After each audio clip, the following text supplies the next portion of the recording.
नमस्कार छात्रों। अब हम प्रश्नावली 1.1 के क्वेश्चन नंबर 4 को हल करने जा रहे हैं। क्वेश्चन नंबर 4 इस प्रकार है कि प्राकृत संख्याओं के समुच्चय n पर संबंध r इस प्रकार परिभाषित है कि r बराबर x Y such that y बराबर x प्लस 5 तथा x लेस देन 4। तो निर्धारित कीजिए कि क्या संबंध r स्वतुल्य, सममित और संक्रामक है कि नहीं है। हमको ये जांच करना है कि दिया हुआ संबंध स्वतुल्य, सममित और संक्रामक है या नहीं है। तो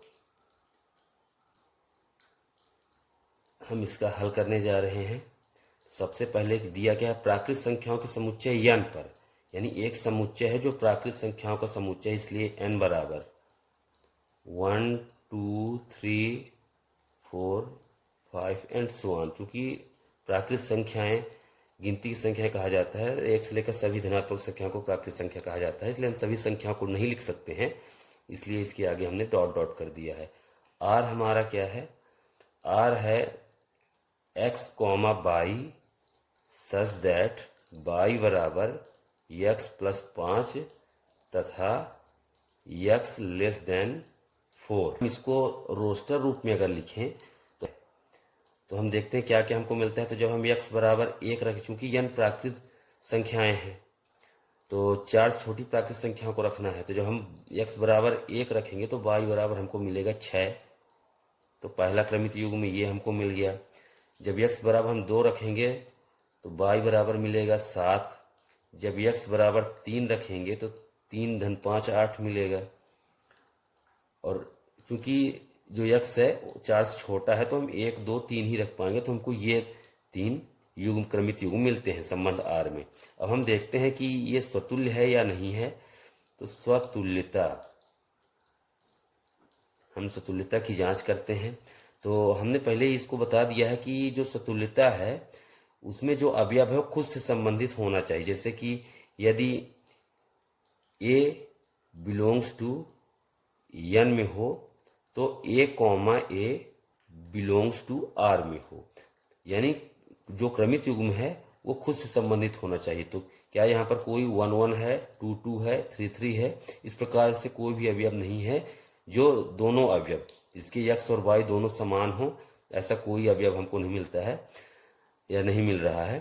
तो हम इसको लिखेंगे कि चूंकि 1 comma 1 does not belongs to r for all a belongs to n के लिए, यानी कोई भी एक बात प्राकृत संख्या a की यदि हम बात करें तो उसके लिए हमको a नहीं मिल रहा है। इसलिए दिया हुआ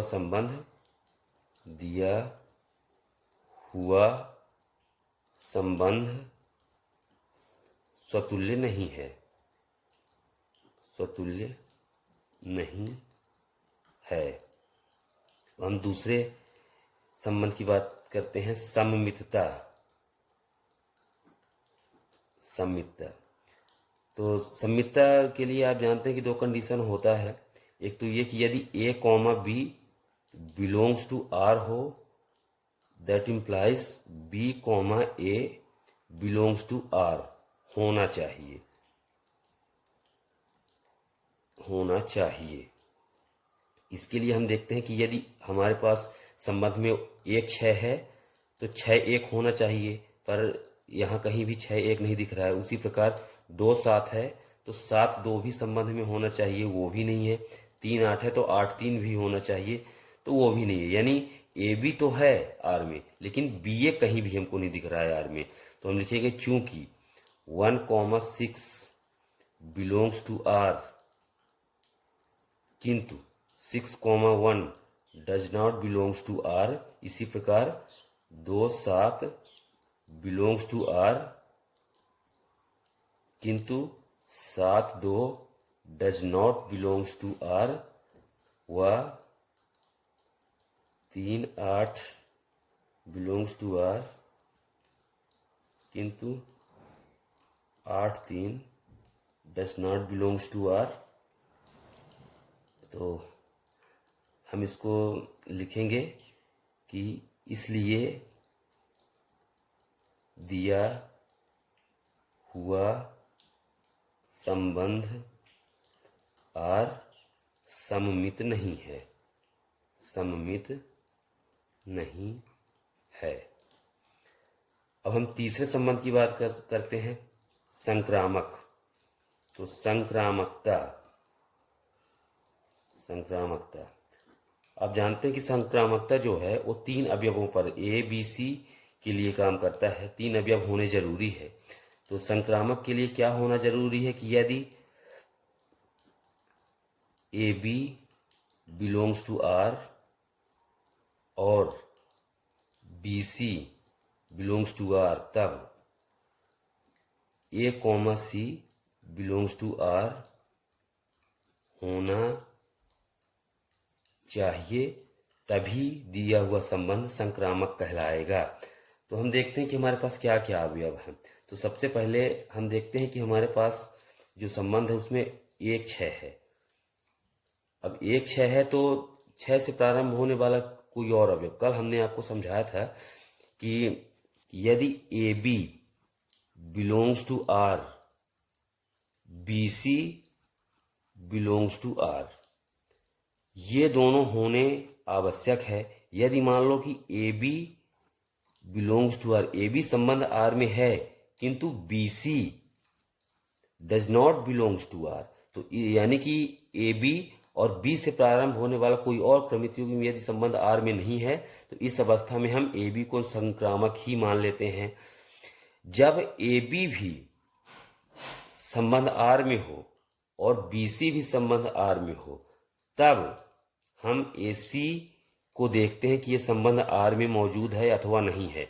यदि ए बी हो बी सी हो तभी ए सी को चेक करना है, किंतु यदि ए बी है लेकिन बी सी है ही नहीं तब हम ए सी को नहीं देखते हैं, हम डायरेक्ट ए बी को संक्रामक मान लेते हैं। तो हमारा जो ये संबंध आर है कुछ उसी प्रकार का हम देख रहे हैं कि संबंध आर एक छः है किंतु छः से प्रारंभ होने वाला कोई भी अवयव संबंध आर में मौजूद नहीं है। दो सात है लेकिन सात से प्रारंभ होने वाला कोई भी अवयव संबंध या क्रमित युग्म संबंध आर में नहीं है। उसी प्रकार तीन आठ है और आठ से प्रारंभ होने वाला कोई भी अवयव संबंध आर में नहीं है, तो इस अवस्था में इसको संक्रामक मान लिया जाता है। तो चूंकि 1 6 belongs to R, 2 7 belongs to R व 3 8 बिलोंग्स टू आर, इसके लिए हम एक साथ लिख देते हैं क्योंकि तीन अलग अलग हैं। तीनों के लिए अलग अलग लिखने से केवल समय ज़्यादा लगेगा। हम एक बार समझा देते हैं कि चूंकि A B belongs to R, A B हम इन तीनों को मान लेते हैं कि 1 6 2 7 3 8 तीनों के लिए बात कर रहे हैं कि A B belongs to R, किंतु कोई भी अवयव ऐसा नहीं है जो बी से प्रारंभ हो रहा हो, अर्थात B A does not belongs to R for all A comma B belongs to N के लिए। यानी प्राकृत संख्याओं के समुच्चय ए पर ऐसा कोई भी ए बी नहीं है, ये दो प्राकृत संख्याएं नहीं है जिनके लिए ए बी तो है आर में किंतु बी ए आर में हो, या ऐसा कोई भी अवयव नहीं है। इसलिए दिया हुआ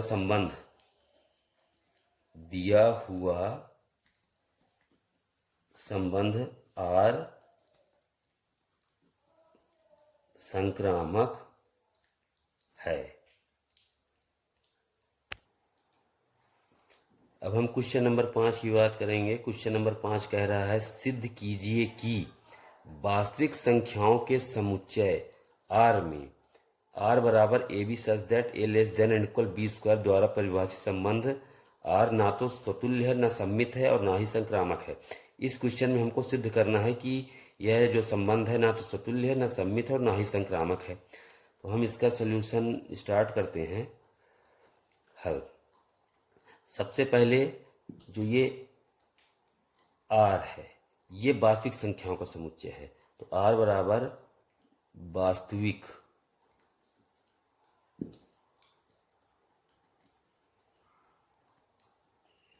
संख्याओं का समुच्चय। आर जो है वास्तविक संख्याओं का समुच्चय। आप जानते हैं कि जो वास्तविक संख्याओं को कैपिटल आर द्वारा दर्शाया जाता है। और वास्तविक संख्याएं क्या होती हैं?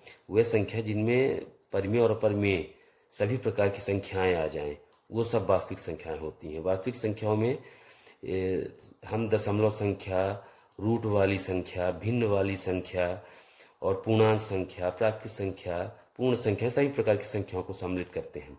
तो ये आर, कैपिटल आर जो है, ये वास्तविक संख्याओं का समुच्चय है। और इस वास्तविक संख्याओं के समुच्चय पर एक संबंध है।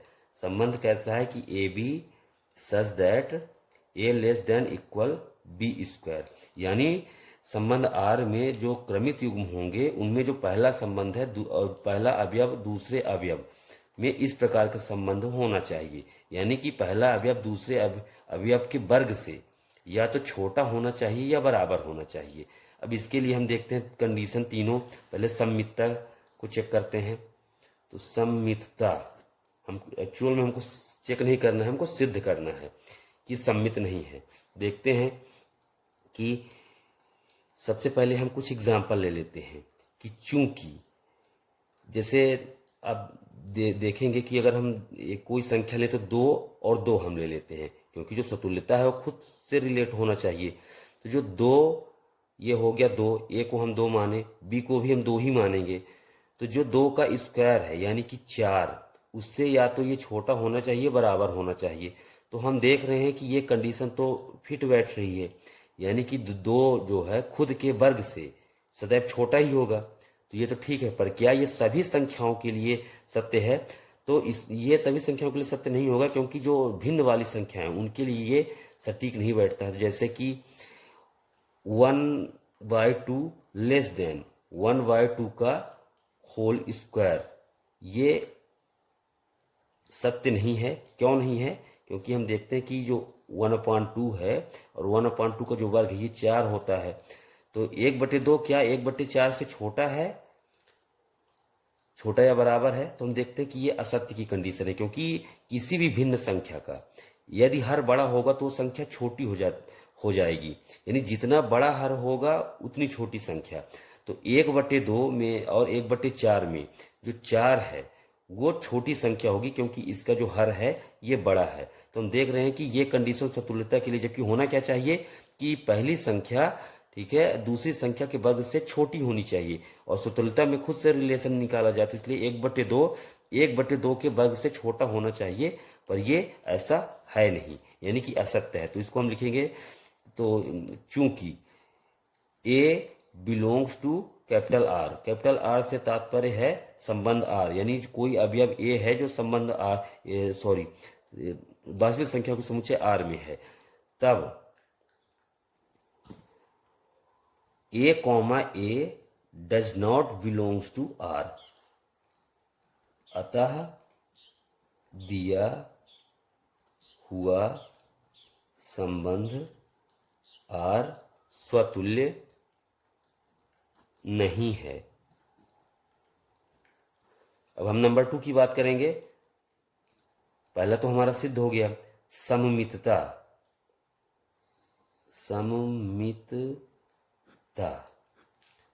सॉरी, हमने यहाँ पर इसको सम्मितता डाल दिया था, ये स्वतुल्यता है, स्वतुल्यता।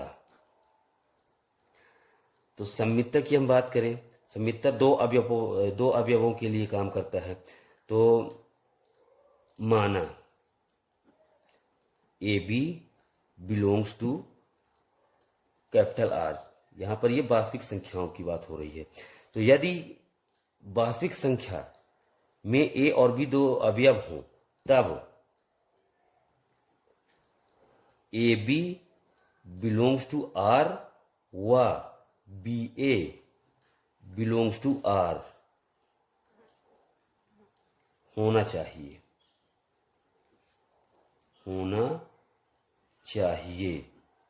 तभी जाके दिया हुआ संबंध जो आर है ये सम्मित होगा। तो हम चेक करते हैं, हम एग्जाम्पल लेते हैं। मान लेते हैं कि 1 और 2 वास्तविक संख्याएं हैं। तो क्या इसके लिए, यानी पहली संख्या दूसरे के वर्ग से छोटी है, तो 1 का जो सॉरी, एक जो है 2 के वर्ग से छोटी और बराबर है या नहीं, तो 1 लेस देन इक्वल 4, यानी ये कंडीशन तो हमारा सत्य आ रहा है। तो क्या ये सभी के लिए ऐसा है? तो सभी के लिए ऐसा नहीं है ये। तो एग्जाम्पल लेते हैं हम, चूंकि 2 लेस देन एंड इक्वल 5, यानी कि दैट इम्प्लाइज, यानी 5 का square, 2 less than and equal 25, ये तो सत्य है, यानी 2 जो है वो 5 के वर्ग से छोटा है, ये कंडीशन सत्य है। तो इस अवस्था में जो ये इसका जो उल्टा है वो भी सही होना चाहिए,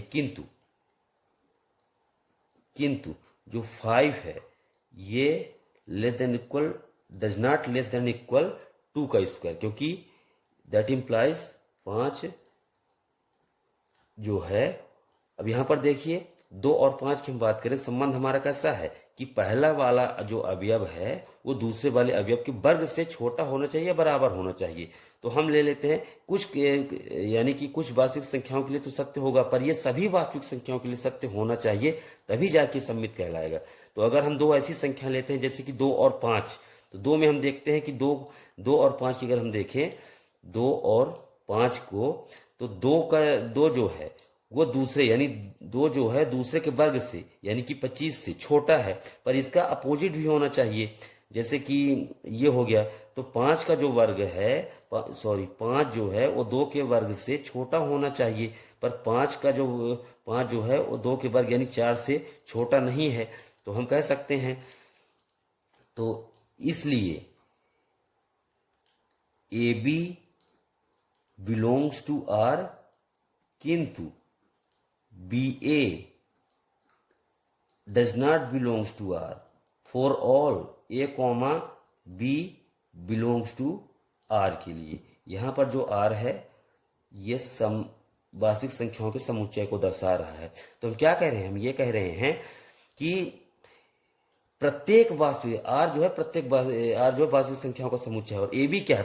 कोई भी 2 वास्तविक संख्याएं, यानी हमारा जो संबंध आर है वो, यदि उसमें ए बी है आर में, संबंध आर में है, तो बी ए भी आर में होना ही चाहिए, और किसी 1-2 संख्या के लिए नहीं, सभी वास्तविक संख्याओं के लिए ऐसा होना चाहिए, तभी जाके ये हमारा संबंध आर है सम्मित कहलाएगा। पर हम देख रहे हैं कि कुछ संख्याओं के लिए तो ये सत्य है, पर कुछ ऐसी भी संख्याएं हैं जिनके लिए ये सत्य नहीं है। तो अतः दिया हुआ संबंध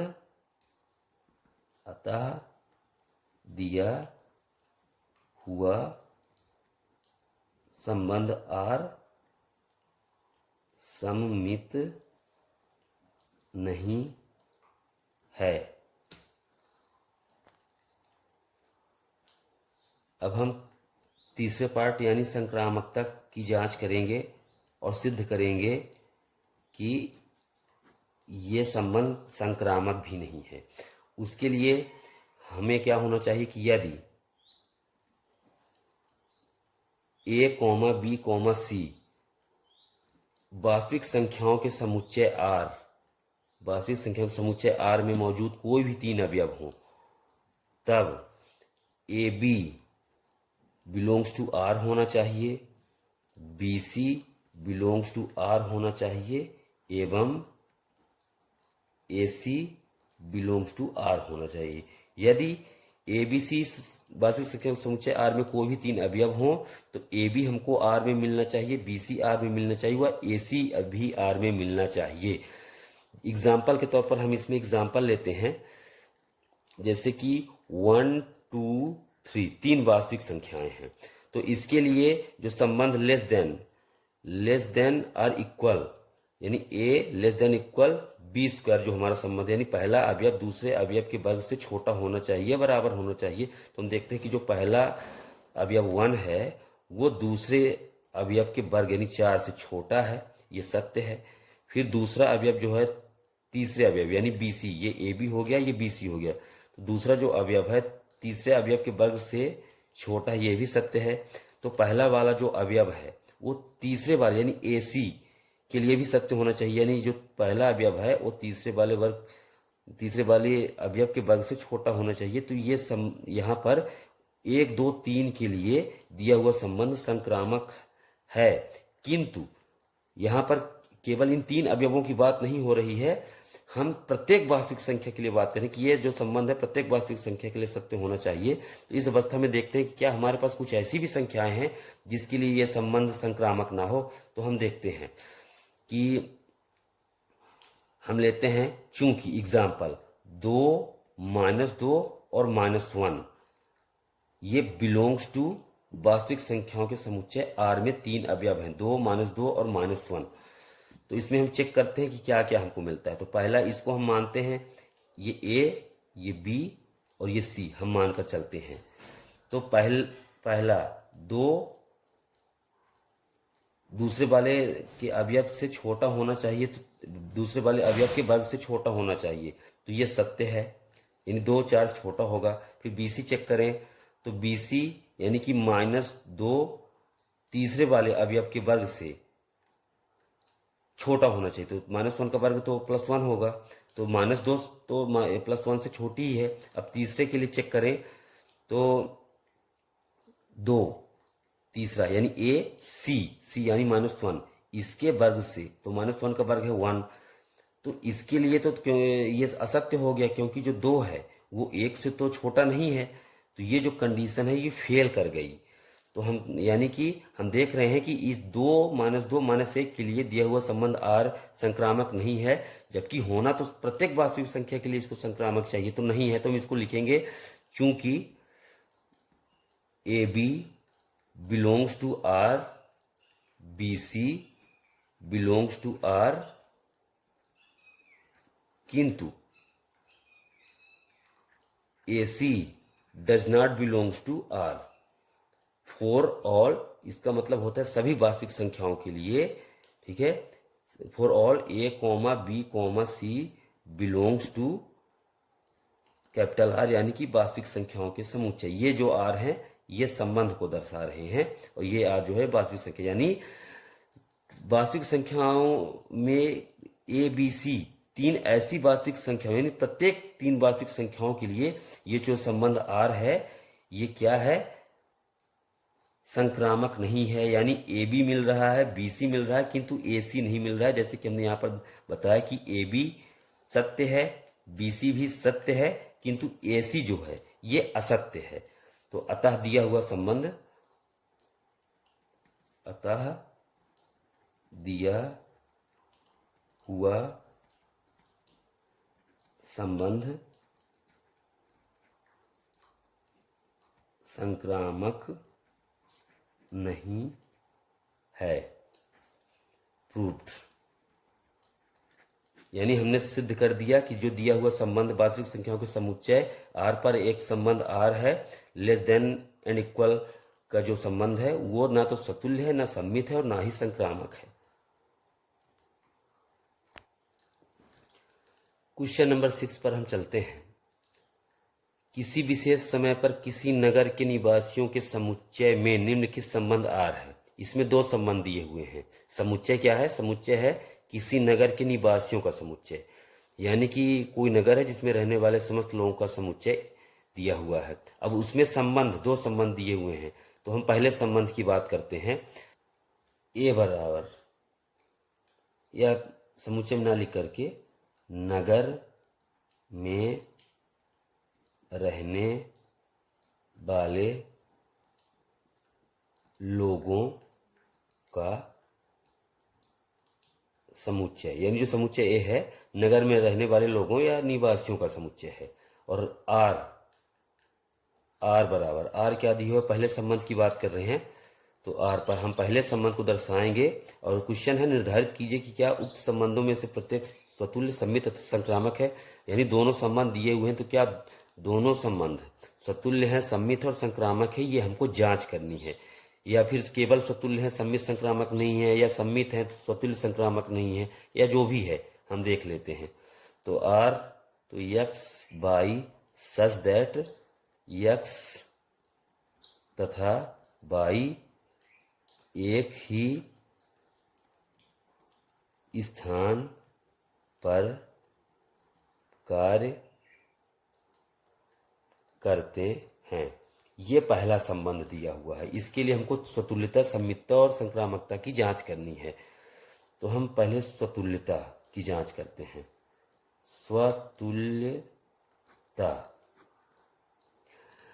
स्वतुल्यता में अब इसमें हम देखें तो समुच्चय ए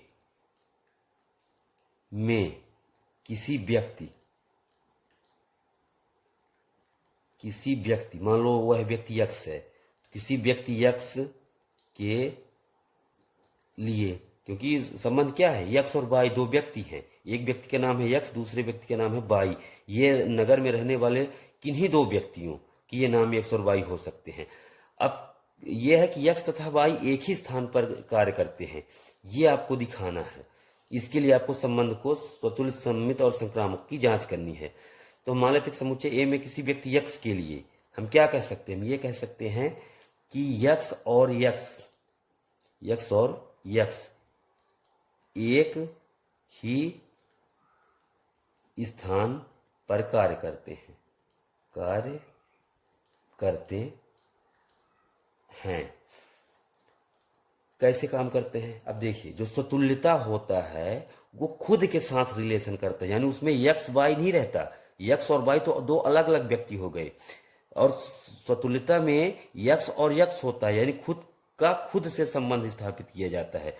तो यक्स से अगर कोई व्यक्ति है तो, और यक्स और वाई अगर एक ही स्थान पर काम करते हैं, तो यक्स और यक्स एक ही स्थान पर कार्य करने चाहिए का मतलब है कि एक ही व्यक्ति एक ही स्थान पर काम करेगा। तो सीधी सी बात है, अगर कोई व्यक्ति कहीं पर कार्य कर रहा है तो उसका प्रतिबिंब भी तो वहीं पर काम करेगा, ये तो तय है। जैसे कि मैं अगर अभी लिख रहा हूँ तो मेरा प्रतिबिंब भी लिख रहा है, यानी मैं कह सकता हूँ कि मैं अगर खा रहा हूँ तो मैं खा रहा हूँ, यानी खुद के साथ संबंध। तो अगर मैं उसी समय पर कोई कार्य कर रहा हूँ तो मेरा प्रतिबिंब भी तो उसी समय पर वही काम कर रहा होगा। तो ये दिया हुआ संबंध जो है ये स्वतुल्य है। तो हम कह सकते हैं कि x, x belongs to R for all x belongs to A के लिए। अतः दिया हुआ संबंध R स्वतुल्य है। अब हम सम्मितता की जांच करेंगे। तो सम्मितता, इसके लिए आप जानते हैं कि यदि ए बी या एक्स वाई हम ले लेते हैं, जैसा कि हमारे उसमें दिया हुआ है संबंध में, X Y belongs to capital A. अब एक्स वाई दो लोग तो होंगे ही जो किसी नगर में रह के, क्योंकि ये क्या है, नगर में रहने वाले व्यक्तियों को समुच्चय, तो उसमें दो व्यक्ति हैं जो एक्स और वाई के नाम से। तब जो एक्स कॉमा वाई है, सॉरी यहाँ पर ये कोष्टक नहीं लगेगा, ठीक है। तो तब x Y belongs to R व y comma x belongs to R होना चाहिए। यानी और x Y belongs to R का मतलब है कि एक्स और वाई के बीच में संबंध बनना चाहिए। अगर बन रहा हो तो वाई और एक्स के बीच में भी संबंध बनना चाहिए। और संबंध का क्या है? पहला संबंध तो संबंध है एक्स तथा वाई एक ही स्थान पर कार्य करते हैं। तो माना हम जब भी सम्मितता को सॉल्व करते हैं तो ध्यान रहे कि जो पहली कंडीशन है उसको हम लेकर चलते हैं, यानी कि X Y belongs to R, ये हमको दिया रहता है क्वेश्चन में, हम इसको लेकर चलते हैं। हमको सिद्ध करना होता है कि y x belongs to R. यदि x Y belongs to R तो y x belongs to R हमको सिद्ध करना होता है। ये वाला पार्ट जो है ये दिया रहता है। तो माना X comma Y belongs to R, यानी कि एक्स और वाई के बीच में संबंध बन रहा है। दैट इम्प्लाइज, किस प्रकार का संबंध बन रहा है कि एक्स और वाई एक ही स्थान पर कार्य करते हैं। तो दैट इम्प्लाइज, अगर यक्स और वाई एक ही स्थान पर कार्य करते हैं, यक्स एक व्यक्ति है और वाई एक व्यक्ति है, जो दोनों व्यक्ति एक ही स्थान पर कार्य करते हैं, तो हम ये भी कह सकते हैं ना कि वाई और यक्स भी एक ही स्थान पर कार्य करते हैं। जैसे कि मान लीजिए कि राम और श्याम दो व्यक्ति हैं, तो राम जहाँ काम करता है श्याम भी वहीं काम करता है। तो हम इसका उल्टा भी तो कह सकते हैं कि श्याम जहाँ काम करता है वहाँ राम भी काम करता है, तो वही चीज़ है। तो दैट इम्प्लाइज वाई और एक्स एक ही स्थान पर कार्य करते हैं। तो इसका मतलब क्या हुआ कि वाई और एक्स भी संबंध आर में है, यानी वाई और एक्स के बीच में भी संबंध बन रहा है। तो इसलिए दिया हुआ संबंध आर सममित है। अब हम तीसरी कंडीशन यानी संक्रामकता की जांच करेंगे। संक्रामकता के लिए 3 अवयव होते हैं। जैसे मान लीजिए कि x, y, z belongs to A, यानी कि x, y और z 3 व्यक्ति हैं जो समुच्चय ए पर हैं। तब x, y आर में होगा, y, z भी आर में होगा। दैट इम्प्लाइज हमको सिद्ध करना पड़ेगा x और z भी आर में हैं। अब इसका मतलब क्या हुआ? तो जब भी संक्रामकता को हम सॉल्व करते हैं तो ध्यान रहे हमको ये x और y बिलोंग्स टू आर होता ही है, y और z बिलोंग्स टू आर, यानी 2 कंडीशन हमको मिलती है, हमको तीसरा वाला सिद्ध करना होता है। इतना ध्यान रखने की जरूरत है। तो क्योंकि x, y belongs to R, that implies, इसका क्या मतलब हुआ? इसका मतलब ये है कि x और y एक ही स्थान पर कार्य करते हैं। एवं और क्या हमारे पास दिया है? y, z belongs to R. इसका मतलब है कि y और z 2 व्यक्ति हैं जो एक ही स्थान पर कार्य करते हैं। y और z एक ही स्थान पर कार्य करते हैं। सॉरी, हमको यहाँ पर लिखना है कार्य करते हैं। तो दैट इम्प्लाइज क्या ऐसा नहीं होगा? जैसे मान लीजिए कि x और y एक ही स्थान पर कार्य कर रहे हैं और y और z भी एक ही स्थान पर कार्य कर रहे हैं, यानी x जहाँ काम करता है वहीं y भी काम कर रहा है, y जहाँ काम करता है वहाँ z भी काम कर रहा है, यानी x और y एक ही स्थान पर काम कर रहे हैं और y और z भी एक ही स्थान पर कार्य कर रहे हैं। तो x और z भी तो एक ही स्थान पर काम करेंगे। जिससे मान लीजिए कि 3 हो गए, मोहन, राम और सुरेश। तो मोहन और राम एक ही स्थान पर कार्य कर रहे हैं, यानी मोहन जहाँ काम करता है राम भी वही काम कर रहा है, राम जहाँ काम कर रहा है वहाँ सुरेश भी काम कर रहा है। तो मोहन और सुरेश भी तो एक ही स्थान पर कार्य कर रहे होंगे। तो दैट इम्प्लाइज x और z भी एक ही स्थान पर कार्य करते हैं। तो इसको हम क्या लिख सकते हैं? इसको हम ये लिख सकते हैं कि x, z belongs to R, यानी x और z भी संबंध आर में है। तो इसलिए संबंध आर संक्रामक है। इसी प्रकार दूसरा संबंध है r बराबर x, y such that x तथा y एक ही मोहल्ले में रहते हैं। ये बिल्कुल फर्स्ट के जैसा है, इसलिए ये आप लोगों के लिए छोड़ दे रहे हैं। अब आपको करना क्या, सतुल्यता की जांच करनी है। तो यक्स संबंध क्या है, दो मोहल्ले में रहने वाले दो व्यक्तियों यक्स और वाई के लिए संबंध है कि दोनों एक ही मोहल्ले में रहते हैं। तो जब हम सतुल्यता की बात करेंगे तो आप जानते हैं कि सतुल्यता में खुद से संबंध बनाया जाता है, यानी कि यक्स यदि कोई व्यक्ति है तो उसका प्रतिबिंब यक्स भी उसी मोहल्ले में रहना चाहिए, तो रहेगा ही, क्योंकि कोई व्यक्ति अगर एक मोहल्ले में रहता है, जैसे आप अगर मान लीजिए भोपाल में रहते हैं तो आपका प्रतिबिंब भी भोपाल में ही होगा, सीधी सी बात है। तो ये आप वो सतुल्य हो जाएगा। जब आप सम्मित की बात करेंगे तो यक्स तथा बाई एक ही मोहल्ले में रहते हैं, ये आपको गिवेन रहेगा, दिया रहेगा। आपको दिखाना होगा कि बाई और यक्स भी एक ही मोहल्ले में रहते हैं।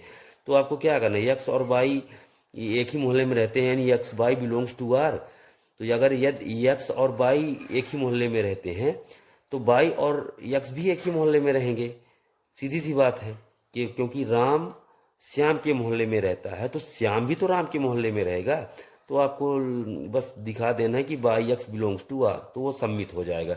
अब संक्रामक की यदि बात करें तो हम मान लें कि तीन व्यक्ति हैं, यक्स बाई और जेड, जो एक ही मोहल्ले में, सॉरी, यक्स बाई और जेड, ठीक है, बिलोंग्स टू कैपिटल ए, यानी कि समुच्चय ए में तीन व्यक्ति हैं यक्स बाई जेड जो समुच्चय ए में हैं। अब मान लीजिए कि संक्रामक है तो दो पार्ट आपको दिए रहेंगे, यानी कि यक्स और बाई एक ही मोहल्ले में रहते हैं, बाई और जेड एक ही मोहल्ले में रहते हैं। आपको दिखाना होगा कि यक्स और जेड भी एक ही मोहल्ले में रहते हैं। तो सीधी सी बात है, यदि यक्स बाई के मोहल्ले में रहता है, बाई जेड के मोहल्ले में रहता है, तो यक्स और जेड भी तो उसी मोहल्ले में रहेंगे, यानी यक्स भी तो जेड के मोहल्ले में रहेगा। तो आसानी से तो आपका तीनों यानी ये भी संबंध जो है स्वतुल्य, सम्मित और संक्रामक हो जाएगा।